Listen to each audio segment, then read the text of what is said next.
feeling like a shark in a shrimp tank. Big fish, small pond in the shrimp tank. When it's sink or swim, only option is to win. In the murky water, not a thought of giving in. I've been feeling like a shark in a shrimp tank. Big fish, small pond in the shrimp tank. When it's sink or swim, only option is to win. In the murky water, not a thought of giving in. Welcome to the shrimp tank. Want to put it all together, this is big things. Doing big things, chasing big dreams. Yeah, it's all real, this life's all that it seems. All the chicks scream, all the dudes yell.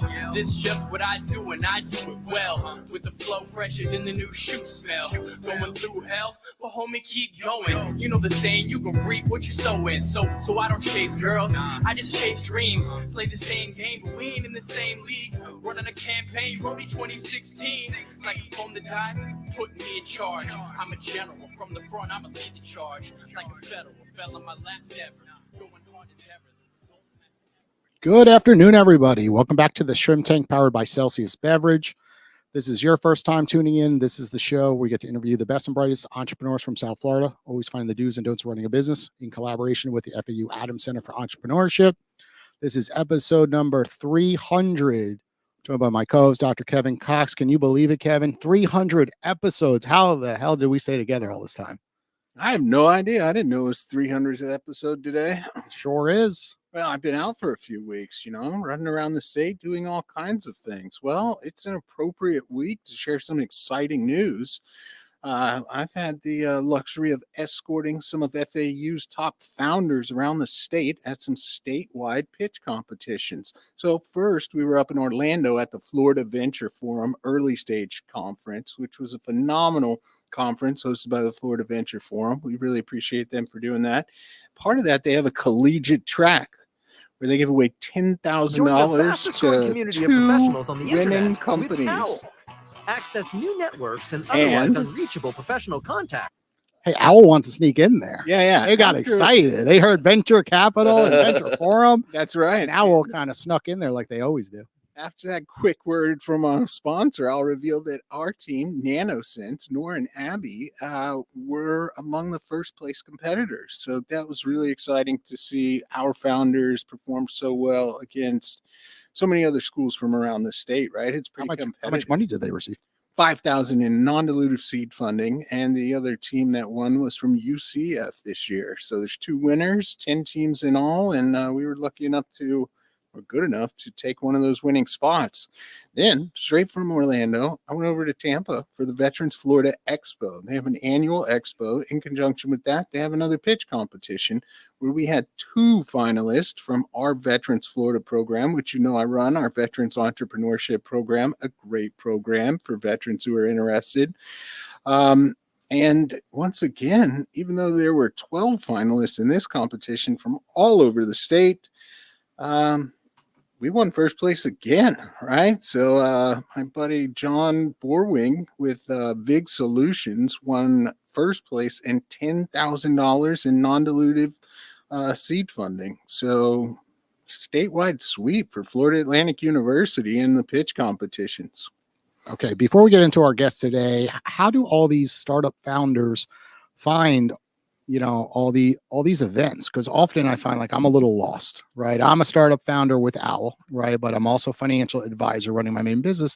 I never have time to look up all these different things. So where is the best place? There's one or two resources just to find where all these pitch competitions are and, events where there are angel investors and venture capitalists. Yeah. So, shout out to our friends and colleagues. And I know you've got something exciting cooking with them. South Florida Tech Hub is a great newsletter that really pulls together a lot of disparate information from around the Tri-County area, right? So if you're looking to get local, if you're looking to connect with people, real human being type of stuff in person, no better place than the South Florida Tech Hub newsletter, as well as the Tech Runway newsletter.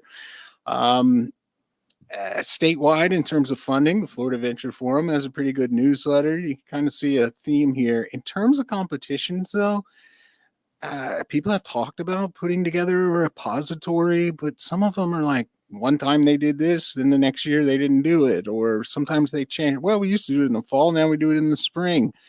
So it's kind of hard to track for entrepreneurs. I do have a proprietary spreadsheet with hundreds of pitch competitions in it that I am welcome to share with any entrepreneurs. Most of those are only open to students.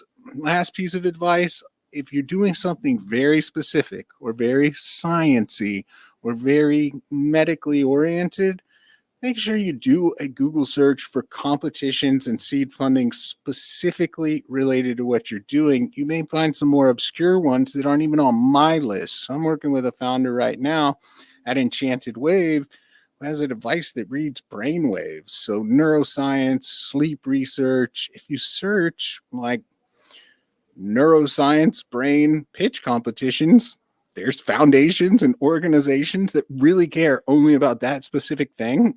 And of course, they have competitions and fun basic research in those very specific, again, areas. So, and then something else we always talk about on here is grants. And those are readily available. You can go to grants.gov, look for things like SBIRs, STTRs. And again, you can get federal funding, non-dilutive. Great way to go. Always, revenue's the best way to go. I'll give a shout out to Grant Watch because she was on the Shrimp Tank in the past because they have an entire database of information, and she just released her book. Yeah, when you really spells out the tricks to grants, and it's all laid out there in that book. Another shout out to her too. If you're really early stage and under resources, it's something you've kind of got to do on your own. Once you're in position to have some resources, hire somebody like her or her because they're experts and specialists. It'll save you a ton of time, and it's not that expensive. It's well worth it if you just give one grant. Sure is. Well, let's get into our guest today. We got Steve Outtrim joining us here on the Shrimp Tank. He's CEO of AI Level Up, and I have a feeling his AI technology could actually help us find a lot of these events, of course. You know, AI is so useful today. I use it all the time, practically daily now. So, Steve, welcome to the Shrimp Tank. Thank you. Great to be here. Absolutely. Share with our audience a little bit about your current brand, and then we want to go back in history with your first brand, how you became an entrepreneur to begin with. Sure. Yeah. Well, you know, I'm very excited to basically launch on the show my new company, AI Level Up, and we want to be the human side of AI. So one of the things, as you would know from using artificial intelligence, it's very exciting and it's a lot of potential, but it's an area that is changing just so rapidly. How can anybody keep up for it? I actually get lost a little bit because everyone uses one. It's like Chat GPT. And then all of a sudden you're like, okay, what else do you use? And then it kind of goes off the deep end. Like people can't make recommendations and you kind of feel a little lost because there's so much technology hitting the market, like literally daily, right? Absolutely. So Yeah. Absolutely. I know exactly what you're talking about. Yeah. And so I think for any entrepreneur or small business owner, unless they're going to transform their entire business to become an AI company and they'll dedicate their lives to studying AI, that's just too much. That's not the right way to engage with it. But at the same time, it can be overwhelming. So it's a great segue into kind of my history and my background, because this what's going on now in the field of artificial intelligence really reminds me incredibly of the internet and the launch of the World Wide Web in the mid-90s. And that's where I got my start. I wrote a program called HotDog, which was an HTML editor. And in 1995, I was down to my last $18. I'd quit my job to become an entrepreneur. And I'd been working for 2 years in a restaurant where I did the books and most of the back office functions for them. And in my spare time, I built this accounting software for small businesses and saved up some money, quit to launch this, and it wasn't working. So I decided to take a break from writing the software, and I just do something for fun, which for me back then was I wanted to make something that later would be known as a MySpace page, a picture of yourself, and here's the music that I was into, here's where I lived. And I had these people that I'd met on the internet from talking about development in 1994, 1995. I sent emails to them and they were in another country, and I thought that was really cool. And I wanted to know a bit about them, and I thought they probably wanted to know a bit about me. And so there was nothing really available that made it easy to do that, but there was some software to make web pages. And I downloaded a couple of those programs, and they froze, and I lost hours and hours of work. And I was like, well, if this thing only had an autosave function like Microsoft Word, I wouldn't have lost all my work. So I decided to make basically Notepad with an autosave function, and my girlfriend at the time had just won a trip to go to Tasmania. We were living in Australia on the island of Tasmania off the coast of Australia, one of Australia's states. We had a trip for a radio contest for a weekend, and we go down there. And before I left, I'm like, I'll just put a message on the internet. Hey, I made this program. If anyone wants to look at it, you might find it useful too. We came back, and I started downloading 29 emails. And in my whole life, I'd probably had like 10 or 11 emails at this time. This is how old in the days of the internet. And they were all people saying, oh, I really need this program. I need to make a web page. And one person said, I'll pay you any amount of money. My boss has said, if I don't get this going for the company by the end of the week, I'm going to get fired. And so I decided to write this program. There's a thing called HotDog. And I went to the store to get some food this day. I'll always remember this day. And I went to the ATM. The minimum withdrawal is $20. And I only had $18 in my account. And I was buying at the fish and chip store, minimum side of fries, a $2 order. I couldn't eat that day. But I came home, and sticking out of the letterbox was a credit card machine. And I was able to start entering in the orders that I'd received from the internet. Added it up, it was $2,200. And when you're down to your last $18, not sure how you're going to eat, and within hours of that, you get $2,200, you're pretty happy.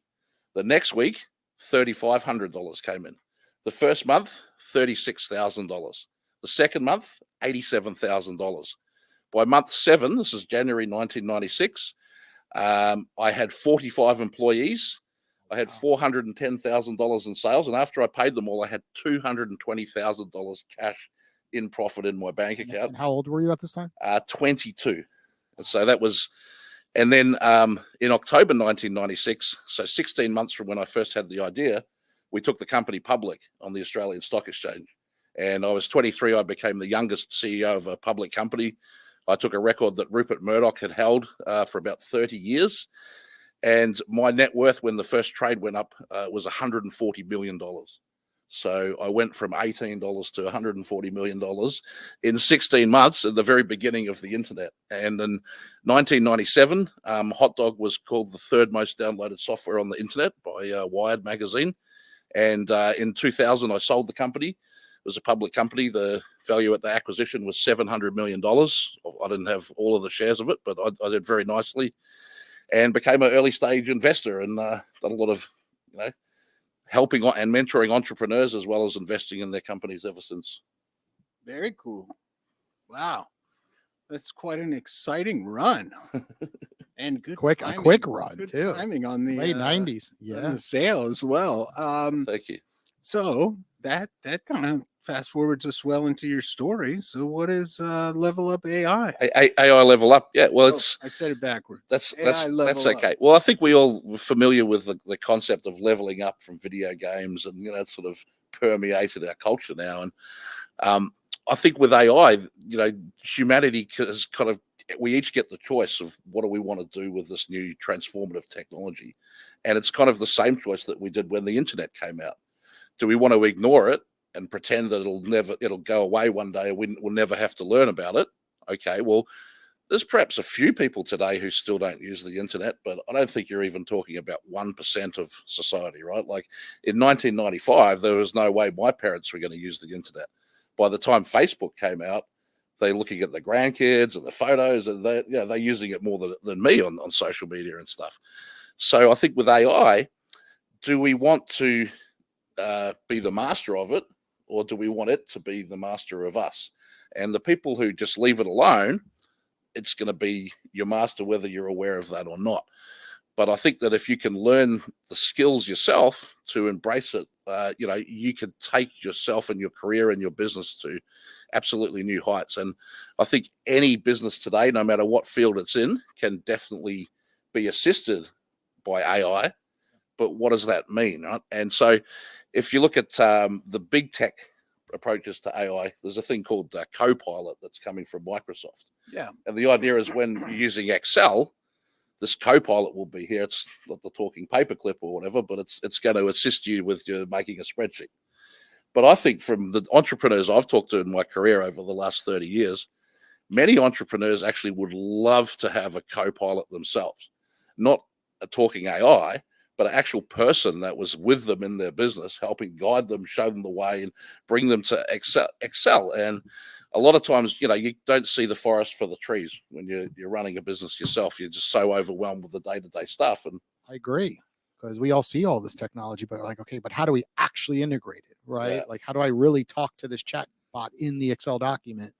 And I'm like that right now, right? Everyone's like, you got to use AI with Owl. You got to use. I'm like, show me. Just keep yelling at me saying I should. And then, even developers, they're like, hey, we're going to get to that. I'm like, well, when, right? Like, when are you going to show me? And it's actually really difficult. And I ask that question often when I go to different events where people are speaking about AI. And often it kind of like goes all over the place when you ask these different questions of the execution, because we all know entrepreneurs are good. And most of the time they have that skill of executing. That makes them a really great leader. They figure out things quickly and they execute. And if you have to think about it too much, then nothing ever happens, right? And there's so much out there. They need someone just hold their hand, right? And say, hey, this is what we're going to do for your business, implement it, and now you're going to save 20 hours a week, right? And in the 1990s, we weren't the only person making a web authoring tool, but we were probably number two in the market after Microsoft Front Page, which was given away free with the Office suite. But we sort of created this job category of a webmaster, and that became the thing. And that was the person that they would go to the businesses in your neighborhood and they would say, hey, do you want to make a website? And they would get paid using our tools to make websites for these businesses. And I see this repeating all over again, but instead of the webmaster, it's the AI master. And, we're going to need millions of AI masters all around the world in the future that can go and work with businesses to just help them figure this out. And the thing to bear in mind about this field, because it's unfolding so rapidly, is it's the cutting edge. There's no real guidelines. You can sit around and wait till, well, what's the world's best practice for business AI implementation? And you can get a Gartner or McKinsey report in 10 years and you can do it. But meantime, the guy in your business competing with you that just said, I'm just going to try a lot of stuff and keep what works. And Apple's around the corner too. iOS 18 is coming out. Yep. I think this Integrated week, with ChatGPT. Yeah, I don't even know if it is out, but I've been watching a lot of videos on TikTok recently, and I'm seeing what's to come. It's crazy. They're gonna really follow you around your own phone and start recommending things and just helping you out, and the way you could, increase size of apps, minimize them, and just literally have a chatbot in there and talking to Siri. Siri's getting major advancement. It is going to get wild within iOS. All right. So I missed it, or we haven't gotten to it yet. But what is AI Level Up? Is it a personal assistant? It's a systems integrator. So we work with you to build AI solutions for you. So, and part of what we can provide is not just software that's going to run in your business, but we can provide personnel to come into your business, or like a consultant, if you want to think about it like that, but specifically to think about what can we do now. And it's not just about artificial intelligence. It's also about automation, business process automation, and what's capable now when you get all the different, every business uses many different software systems these days, but they usually don't talk to each other. So is it launched yet, or it's about to launch? It's launched. This is it. We're launching. This is episode 300. This is happening. Episode 300. Yeah. I'll be your first guinea pig. I'll be the first one. I got Al. I need all the help under the sun when it comes to just. Well, we actually do have some clients already, which is great. But you can be one of the early guinea pigs for sure. And cool. It's I as an entrepreneur myself, I love brainstorming with other entrepreneurs. I think entrepreneurship is a skill that should be taught to everyone. And I'm a serial entrepreneur. I told you the story of Sausage Software. I started another company, Urbanise, that took 14 years to go public, but also we had an IPO there. Was that the one after 2000 sale? Was that the second one? Yeah. So I spent I took a big vacation after I sold my company, and it was the .com crash of 2000. If you might not be. Well, I guess before we get to your next comment, can we talk a little bit about that? Because having that much money in your 20s could be a blessing or a curse, right? It could bring out the bad side of people sometimes, where you start traveling around the world, and a lot of people try to get to you because of the money. We see this a lot with lottery winners, as an example, the curse of the lottery. Right, most of them lose it all. So, can you just talk to that point a little bit? Like, you were in your 20s. Sure. You sold your company. It was, public record, 700 million. You own a percentage of that, which a lot of that was public as well because it's publicly traded. But then what happens? You take a vacation. Just tell us, like, just be like the brutal truth about the ups and the downs, I guess, through that Yeah. period. Well, no, I mean, I went through all those things and all the classic kind of textbook cliche things. I think of Notorious B.I.G. Mo money, mo problems, and it's very true, right? That as the amount of money you have gets larger, things that were huge problems go away, like how am I going to eat the next meal? But you get a whole set of new problems that you didn't have before, like all these people around me are here to rip me off right now, right? So who are my genuine friends? And as you get more and more money and more experience, the things differ. And I don't know what it's like to be a billionaire, but I imagine at that level, you're just constantly surrounded by people who are trying to get your money, take from you, see your downfall, whatever. And you get to a point where it's like, well, chasing the money, it's not really that rewarding of a goal in life, because it's just going to, a great piece of advice I received once from another entrepreneur was, life's about choosing the kind of problems you want to have. And if you choose a life of pursuing money, you're going to have all the problems to do with money will be the feature of your life. So, I as an entrepreneur, I decided that I was interested in technology and innovation, and I had lots of ideas myself, but I also liked working with other innovators. And one of the blessings from my career path has been, to meet hundreds, if not thousands, of geniuses and collaborate with them and all their quirks. And in the world of tech and investing, you can kind of do that, So how long did you take a break for? Yeah. Okay. Before So you jump to the next company? I took a break for about 2 years. I was still investing and things like that, but I was chartering planes and yachts and staying in presidential suites and traveling the world and having a great time. And there's a English footballer, his quote that stood with me at the time, which is that they asked him what happened to his money. He said, I spent a fortune on fast cars and fast women, and the rest I squandered. So, look, I had some fun with it, but that gets old very quickly.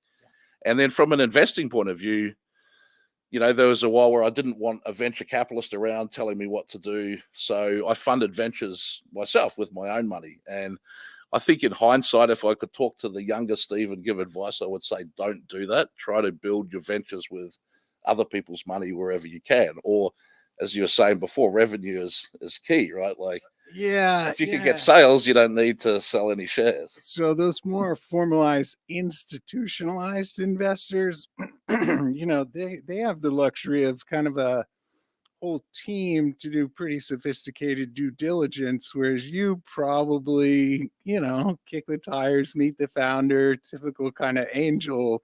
It's not as rigorous in terms of the due diligence. So I think that's savvy advice.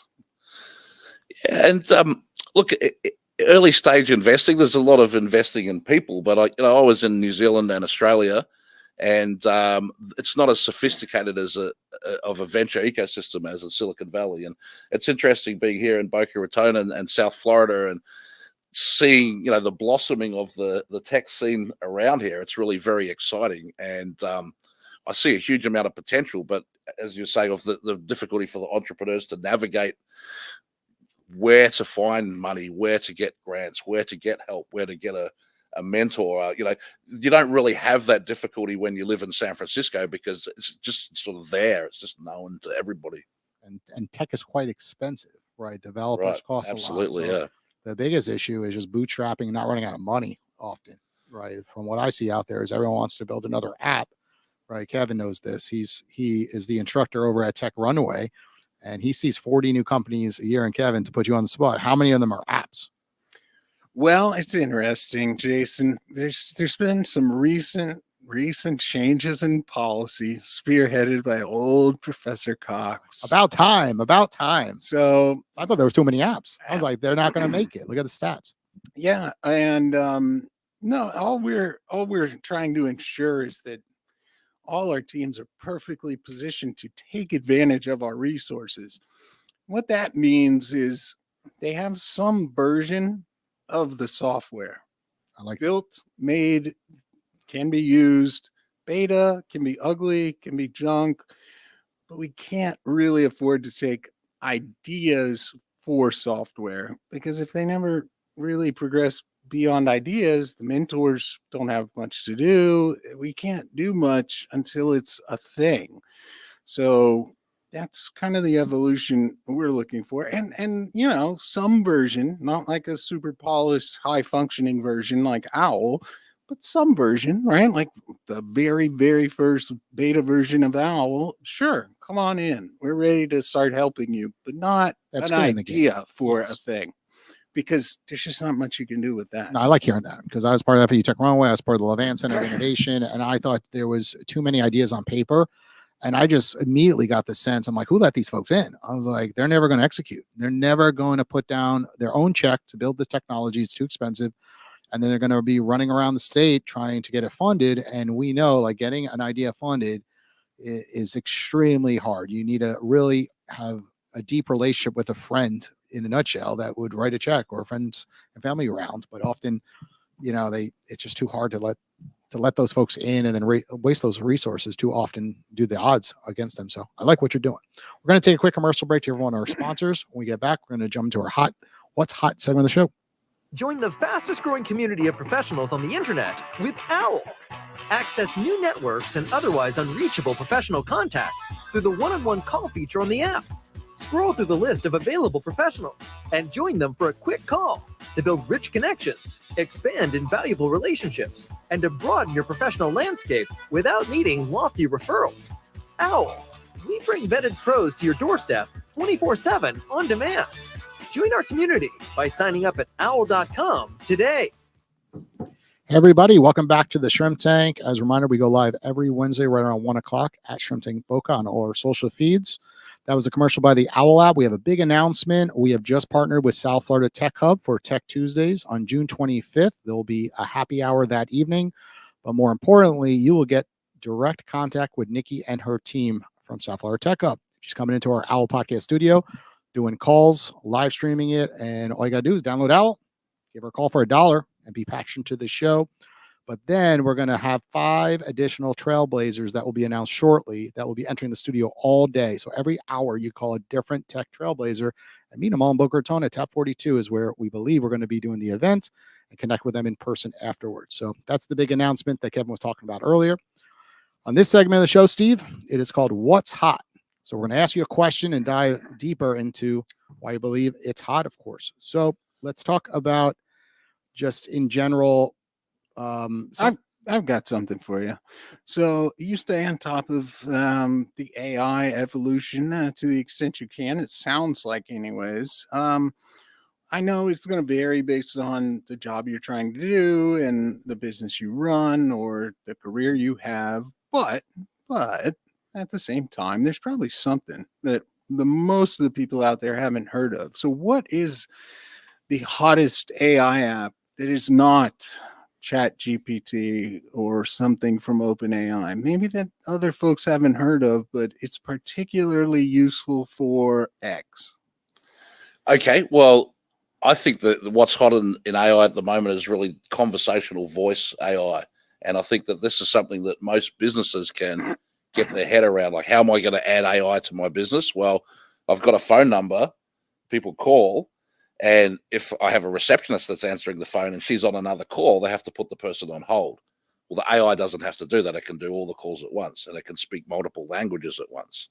And if you want to do it in conjunction with an outbound marketing campaign, maybe they receive a Facebook or Instagram ad or an email that says, hey, would you like us to give you a call? They opt into the call, and then the AI will make that call, speak to the person, adjust language if necessary, help close the deal. And it never has a sick day. It speaks clear, concise, not just English, but whatever language it is without an accent. I don't know how people are going with my accent, but I could. Oh yeah, no, I'd give mine a dreamy accent like yours all day. I'd program it just for that. I'm gonna feed it. I'm gonna feed this episode right into it. Yeah, well, I mean, that's the choice of how you want to represent your company as well. You can take your pick of voices, and look, I think in the future there's a role for video avatars that you talk to and interact with, and that technology is pretty good today. But I don't think people really want to do that. And I think about the number of times I'm on hold to a company and waiting to speak to a rep or whatever. And when I get through, they don't really understand me. They put me back on hold, or they transfer me to somebody else. And It's got out of hand. yeah, I mean, we all Why do I still have to call the Cleveland Clinic and wait 30 minutes to get on the hold with someone? Just let me punch in my phone number and call me back. yeah. Right. Or just make it easier. Like go to a call, like Amazon does a great job of this. Like just put your phone number, they call you when you're ready. It's like, I don't understand call queues still. Why we have to wait. Yeah. So I would say specific technologies around that. One I like is called Bland, BLAND.ai. There's also another one called Air.ai. And we're waiting for ChatGPT. I think tomorrow is announcing or releasing their big voice upgrade that they've been giving us a lot of hints about, and the ability to study emotion, to convey emotion. When you start thinking about also that these things are learning. So if you've got this AI out speaking to customers, even if it's just booking appointments for your business automatically, but it's learning over time. You get a transcript of each call, and then you can feed the transcripts into the AI and query it about the transfer. So, hey, what are my customers asking me about this month, or when do we get the most calls and things like that? It just automatically your business is collecting that data anyway, but now it's in a useful form. What are the hottest jobs that students should be considering right now at FAU, for example? Well, the hottest area in AI at the moment, I think, is just prompt engineering, and the learning that you get at a university about critical thinking and how to write and how to frame your expressions. That all feeds into prompt engineering. And I actually have an acquaintance his career is as a copywriter. And that's one job that's really like going down the toilet, right? Like you don't get to pay a person that an AI can do an adequate job. But he's pivoted to AI, and he's finding that the skills he learned as a copywriter are incredibly useful and valuable as a prompt engineer. So that's a simple one that even if you're not a computer science or engineering student, if you just understand the English language and how to express yourself logically and clearly and concisely, that's a huge booming new career. Yeah, and I think formal education definitely helps with that. There's a lot of discussion about like, oh no, what's going to happen to higher education? And it's like, I'm not too overly concerned because, as you said, you still need those more fundamental skills, from analytical to critical thinking to even written language skills, right? For those prompting. And people forget about that. Like I've had a few students clearly use Chat GPT or some other AI. And the problem is they could definitely get away with it, but they're not very good at it. Right. Whereas like I use it in my own work and don't mind saying so, but I can make it dance, right? Like I all I do is write. I'm a published author, a researcher, critical thinker, trained on scientific methodology, published multiple books. Like I can get it to where it needs to go. And it's never the first prompt usually. If I try to get real sophisticated, maybe I could do it in one shot, but why? It's so fast. I can just say, yeah, now take the tone and shift it to this and do this and build a better, stronger argument. But like, they kind of just say, write me a paper on, and it's like, hey, you didn't write this paper and it's not good. Yeah, well, I think that's a very key point that you're making there, Kevin, that there's sort of a hybrid model with these tools, that where you integrate the use of the tool with your own skills seamlessly, and you can add to what the tool does and the tool can add to what you do, and what gets created, it's uniquely yours because you haven't just gone to the tool. You've blended it with your own skills and capabilities, being able to do that enhances your own capabilities.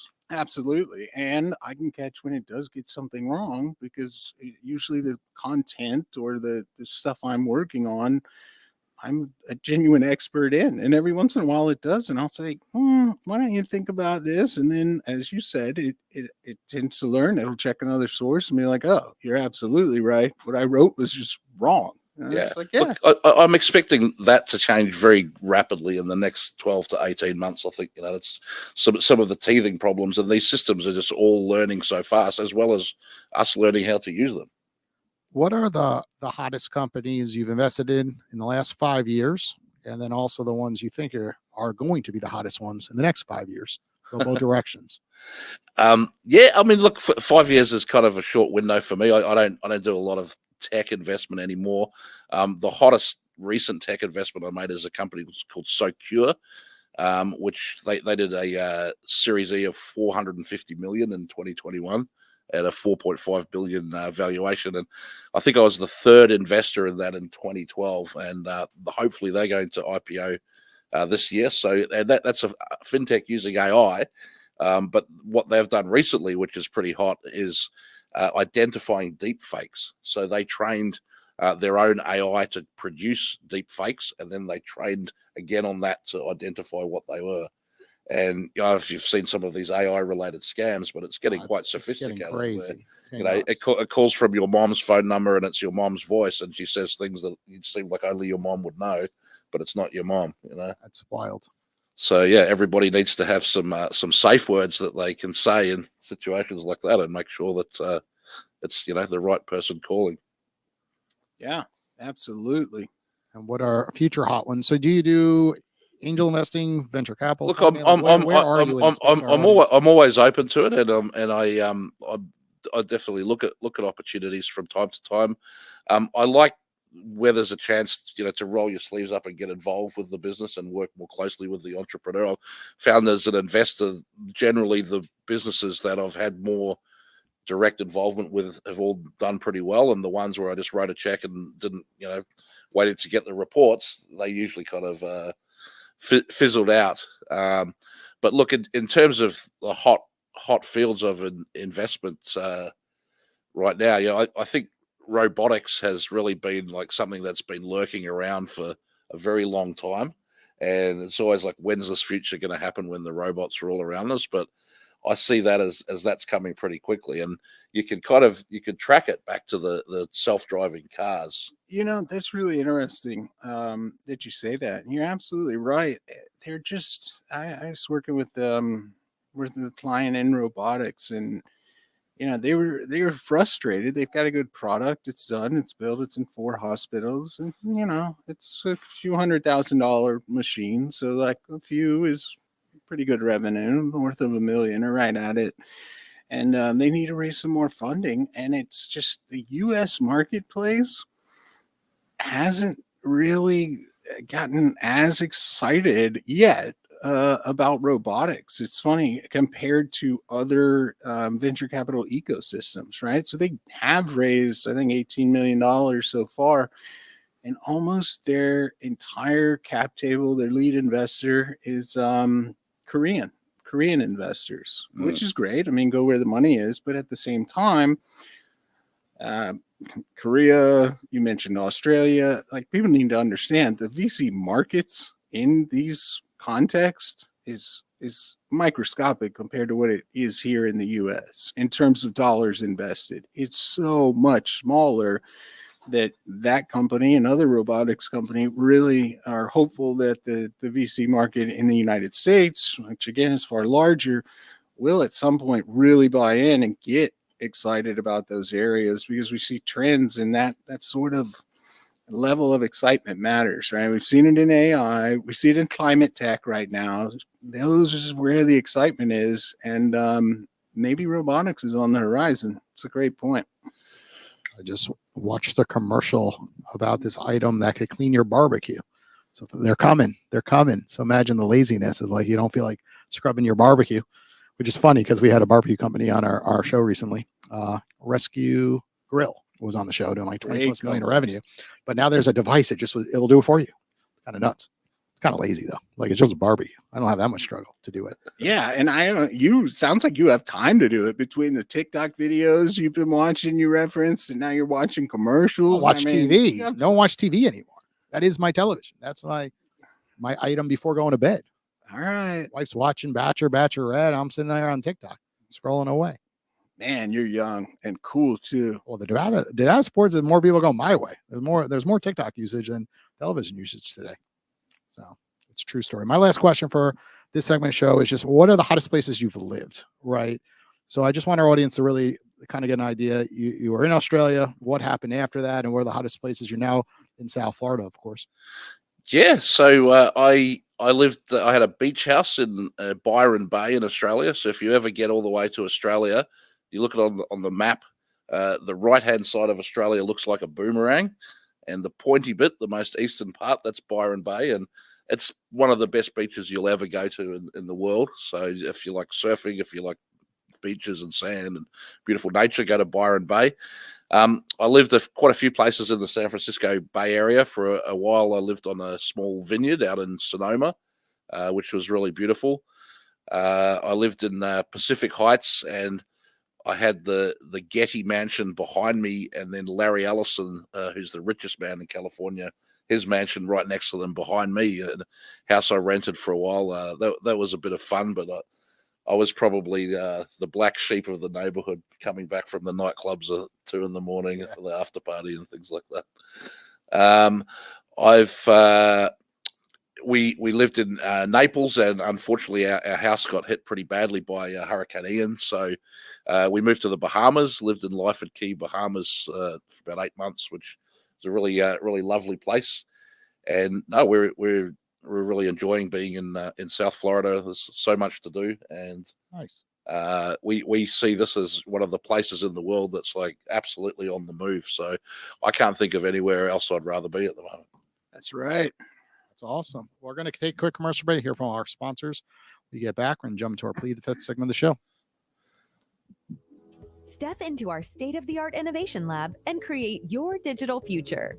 Oz uses cutting-edge technology and 22 years of industry knowledge to enhance customer experience through digital innovation in a variety of expertise. Oz is a leading global consulting company whose services and solutions are trusted by startup, midsize, and even Fortune 500 companies. Get to know more about Oz's Salus, a mobile solution bringing us back to max capacity, and their latest solution, Rainmaker, saving insurance companies years of work. To learn more about Oz and their exciting technologies, visit followoz.com. That's FOLLOWOZ.com.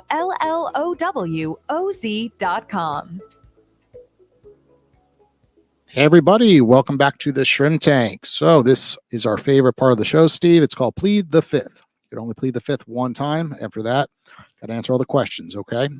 So my question will be back when you were in your 20s. What was your biggest regret? Right? You got all this money, right? It all came in. People do some foolish things and they have regrets. Is there one thing that sticks out in your mind that you look back, you regretted?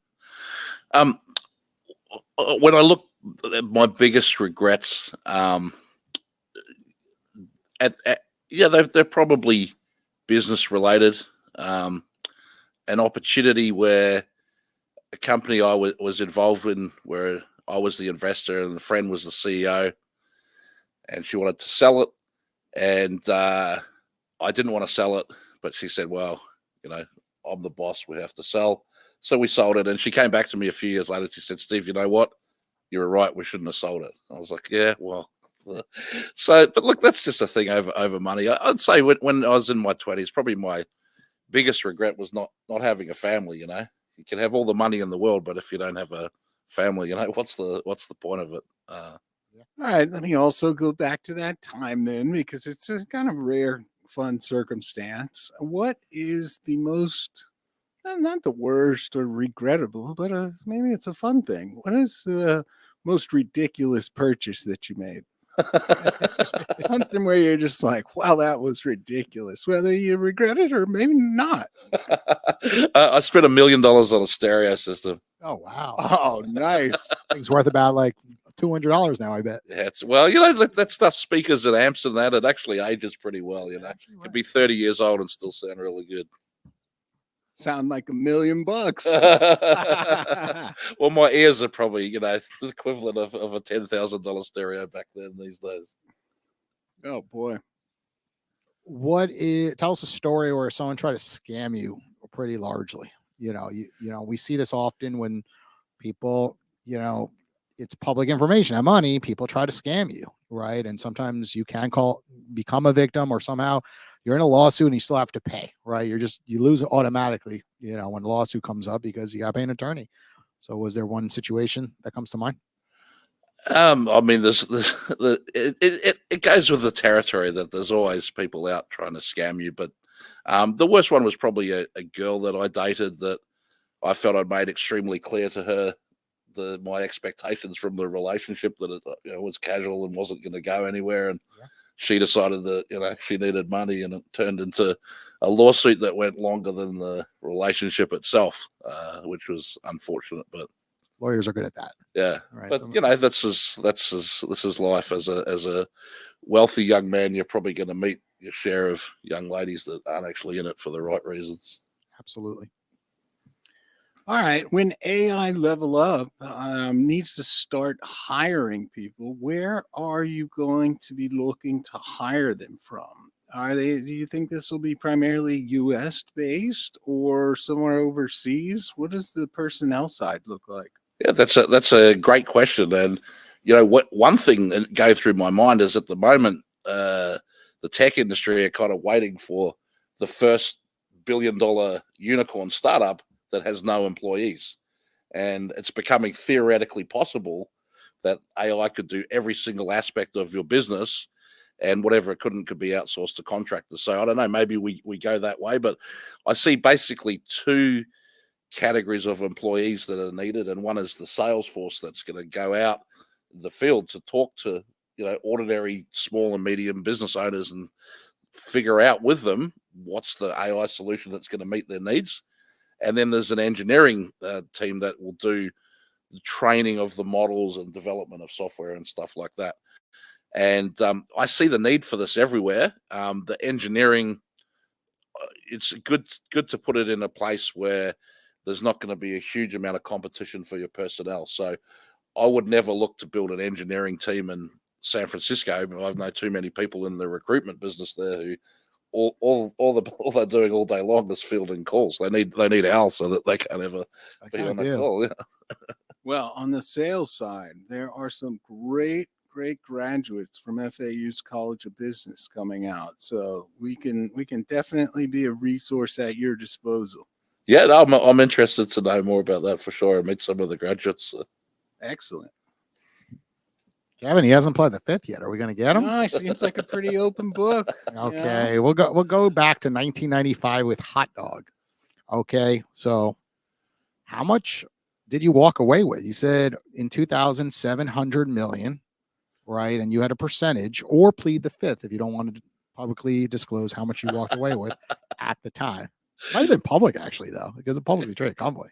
But well, yeah, look, it's or say plead the fifth. You'd have to do a fair bit of digging through 25-year-old archives to retrieve the public information. So I'll plead the fifth on that. But I will tell you that I spent one day in the post office in Byron Bay, and I was wearing my bare feet and my board shorts, and I walked in and pulled out my checkbook and wrote a check to the Australian tax office for $15.5 million, and then stood in line with everyone else and just mailed my check in. It's a hard check to write. It really was. It really was. The hardest check you wrote in your life? And it was. And, I still to this day wonder, what did the government ever do for me? And no, the Australian government's been very helpful and, very engaged in helping startups. And I feel that way about Florida. Like, what's your guys' feeling about that? As Florida government useful for the startup ecosystem? Oh, absolutely. Florida's widely known as a really business-friendly state all around the board, not just startups, but small business owners. And our center works a fair amount with them as well. We tend to focus the show on kind of startups and exciting things in the accelerator. But, like any community, small business owners are kind of the backbone of that. And it's a great state to operate within, right? From the various chambers of commerce to really across the board, the cities, the economic development, personnel, and entities that recruit companies here, and the state regulatory situation, the lack of state taxes. It's really friendly. That's why we're actually seeing a lot of people migrate here from other states and specifically from California. So it's a great time to be doing business in Florida. Even to create an LLC, it's $125. And it's pretty reasonable. Of course, you go online and within 5-10 minutes, you have an LLC. Where states like New York, where I came from, you have to publish it in 2 editorials, and it's very costly, right? Usually it costs the individual $1,000, $2,000 to create an LLC. Where in Florida, you could just go on there, register, and have one in no time, of course. And I'm an example of that, because I've seen both markets, seeing the New York side of things where, good luck having a storefront like in New York City, right? It's just the barrier to entry is so high. But down here, you could go to a small town and have a storefront if you want to open up a gym, for example, right? But in general, just even the college costs. You think about tuition in the state of Florida, how reasonable it is. You go for semesters for like $6,000 to $12,000 for most of the universities down here, where a lot of other states just they don't have a university, structure that has many schools for their locals to attend, and then you're forced out of state, which has gotten astronomical today, right? Your private colleges are $60,000, $80,000 right now. So just from my standpoint, it's kind of crazy out there, but Florida's a great place, of course, to have a business and live. Well, Steve, thank you for joining us here on the Shrimp Tank. Thanks for having me. For our audience listening, if they want to get in touch, what is the best route? Website, social media? Yeah, come to ailevelup.ai, and you can click our phone number there. You can speak to Eliza, our AI, and ask her some questions. Tell her what you think. Give us some feedback. Awesome. We're trying to train her all the time, so the more people she can speak to, the better. Awesome. Well, Steve, thanks for joining us again. Everyone listening, we'll be back next Wednesday right around 1 o'clock. Take care. Thanks for having me. Feeling like a shark in a shrimp tank. Big fish, small pond in the shrimp tank. When it take a swim on the